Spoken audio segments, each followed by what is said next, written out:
All right, everybody, get ready, because today we are taking a deep dive into Malaysia's 2025 budget speech. Big speech, lots to unpack. It really does seem like a lot, so we're going to zero in on the excerpts about AI, healthcare, and their impact on the startup scene. You know, the stuff you really clicked on this episode for. Right, Yeah. right. And tying it all together is this overarching theme of, get this, invigorating the economy, generating change, and empowering the people. Invigorating the economy, generating change, and empowering the people. That's a mouthful. Yeah, it's ambitious. It really is. So is this purely aspirational, or does the speech actually lay out concrete steps they'll be taking? Oh, no, it definitely gets into the nitty-gritty, with a strong emphasis on fiscal responsibility. Okay, good, because I was going to say, before we get into the weeds, just how big is this budget exactly? Buckle up. 421 billion ringgit. Whoa. 421 billion with a B. Okay, that's the largest budget in Malaysia's history, I'm assuming. Biggest one yet, by a long shot, actually. Wow, so they're definitely putting their money where their mouth is, at least as far as invigorating the economy part of their theme. It's definitely a statement of intent, and you're right, it's not just about throwing money at problems. It's also about tackling things like poverty and income inequality head on. Right, because a big budget doesn't mean much if it's not being used effectively. So how are they planning on breaking down this massive budget? Where's all that money actually going? So they've allocated 335 billion ringgit for operating expenses and 86 billion ringgit for development. Okay, so walk me through that. What do those terms actually mean in this context? 335 billion for operating expenses. What falls under that? Think of it as keeping the lights on, government salaries, infrastructure maintenance, that sort of thing. It's about ensuring everything runs smoothly. Okay, so the essential nuts and bolts of running a country. And then the 86 billion for development, that's where it gets really interesting, I'm assuming. Exactly. That's the fuel for progress infrastructure projects, education initiatives, healthcare investments. And it's this part of the budget that really speaks to their goal of generating change. Right, because that's where we're going to see real, tangible improvements, Yeah. right? The stuff that affects people's everyday lives. But going back to the 421 billion, even with a booming economy, that's a lot to shell out. And they're aiming to actually reduce the fiscal deficit to 3.8% alongside that. Okay, so how are they planning to pull that off? Are they raising taxes, cutting spending elsewhere? What's the strategy? It's a two-pronged approach. Boost revenue and make existing spending more efficient. So they're doing things like introducing a dividend tax on individual shareholder income over 100,000 ringgit. So if you're earning significant income from your investments, you'll be contributing a bit more. Right. They're also expanding the scope of the sales and services tax to cover more commercial services. Interesting. So broadening the tax base rather than just increasing the burden on existing taxpayers. Exactly. And they're taking a hard look at subsidies, which have been a big part of Malaysian economic policy. Right. Those subsidies on things like petrol and even chicken prices, which I know have been a topic of discussion. Yeah, so those are being phased out. They're shifting towards more targeted subsidies, ensuring that the assistance reaches those who truly need it most. Lower-income households, vulnerable communities. It sounds like they're trying to strike a balance between fiscal responsibility and social welfare, making sure the economy works for everyone, not just those at the top. Exactly.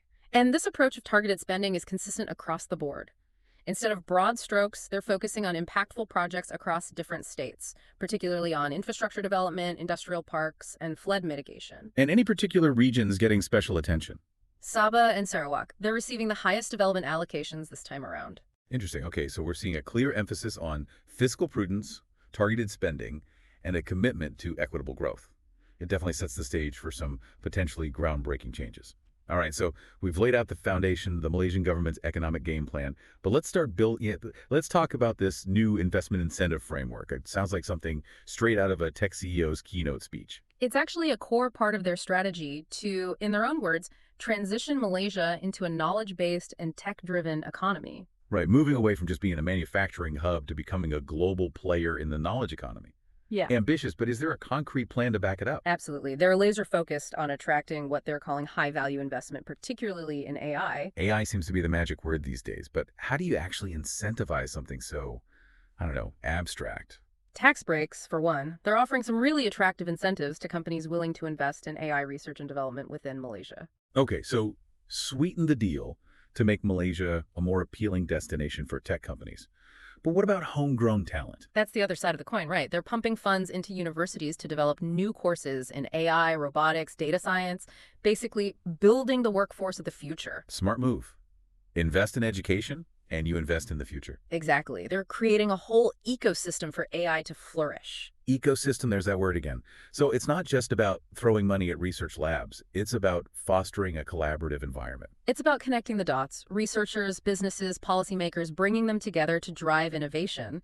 And that's where the National AI Office comes in. The NAIO, right? I read a bit about that. It'll be interesting to see how that plays out in practice, but the ambition is there to make Malaysia a true leader in the AI field. And not just domestically, right? They're also looking to lead on the regional stage. Right. Malaysia is actually taking the lead in forming the ASEAN AI Safety Network. It's about setting ethical guidelines for AI development, not just for Malaysia, but for the entire Southeast Asian region. Interesting. So they're really positioning themselves as a thought leader in the ethical use of AI. Absolutely. They're saying we're not just jumping on the AI bandwagon, we're serious about developing it responsibly. Okay, I'm liking what I'm hearing so far. They got a plan, they're putting their money where their mouth is, and they're thinking about the bigger picture. But let's shift gears a bit and talk about healthcare. Sure. Yeah. Because while all this tech talk is exciting, I'm curious to see how it translates into real-world improvements, especially in a sector as crucial as healthcare. Right. So the budget speech itself doesn't get into the nitty-gritty of specific healthcare initiatives, but the increased investment in AI and tech naturally has significant implications for healthcare innovation. Okay, I see where you're going with this. Yeah. It's about connecting those dots again. Right. Exactly. We're talking AI-assisted diagnostics, personalized medicine, even robotics in healthcare. These are all areas where Malaysia could see significant advancements with the right investments and focus. So while they might not be spelling it out explicitly, the stage is set for some potentially game-changing innovations in Malaysian healthcare. Precisely. And that's the exciting part. This budget isn't just about numbers on a spreadsheet. It's about laying the groundwork for a future where technology is harnessed to improve the lives of everyday Malaysians. Okay, so we've covered a lot of ground here, from AI research to healthcare innovation. But I'm curious, where do startups fit into all of this? They haven't forgotten about the little guy. Because Malaysia has a pretty vibrant startup scene, right? Absolutely. And the government sees them as a key driver of future growth. In fact, they even highlighted some homegrown success stories in the budget speech. Oh yeah, like who? Companies like Batteriku, Vitrox, and Great Tech Technology. Okay, I'm not familiar with all of those, but it's great to hear they're showcasing Malaysian companies that are actually, walking the walk. Exactly. It's one thing to talk about becoming a tech hub. It's another to actually have successful companies to back it up. And they're not just relying on these companies to succeed on their own. There's significant financial backing to nurture this growth. Okay, so let's talk money. What kind of support are we talking about here? Well, for starters, they're setting up a national fund of funds with a whopping 1 billion ringgit. Hold on, a fund of funds? That sounds kind of complicated. It's actually pretty straightforward. It's a large fund that invests in smaller venture capital funds, and then those funds go on to invest directly in startups. So it's like a force multiplier for startup investment. Exactly. They're also utilizing KWAP, which is Malaysia's largest pension fund, to inject an additional 1 billion ringgit into the ecosystem through its Pioneer Fund. Okay, now we're talking. So that's 2 billion ringgit already. And that's not all. There's continued funding for Cradle Fund, which has a long track record of supporting early-stage startups. Right. Cradle Fund, I've heard good things about them. They've been instrumental in helping startups scale and even expand internationally. So, yeah, the government is really putting their money where their mouth is when it comes to supporting startups. Okay, so just to recap, we've got government initiatives, educational investments, a focus on attracting foreign direct investment, and now this massive injection of funds into the startup ecosystem. It seems pretty clear that Malaysia is serious about becoming a major player in the tech space, particularly in AI. Yeah, no doubt about it. They're not just dipping their toes in the water, they're diving headfirst into the deep end. And for our listeners, that creates a really interesting landscape. I mean, if you're passionate about AI, healthcare, or the entrepreneurial energy of the startup world, Malaysia is definitely a country to keep your eye on. Absolutely. There's a real sense of momentum there, a feeling that they're on the cusp of something big. And who knows, maybe some of our listeners will be part of that story. There you go. A little food for thought as we wrap up this deep dive into Malaysia's 2025 budget.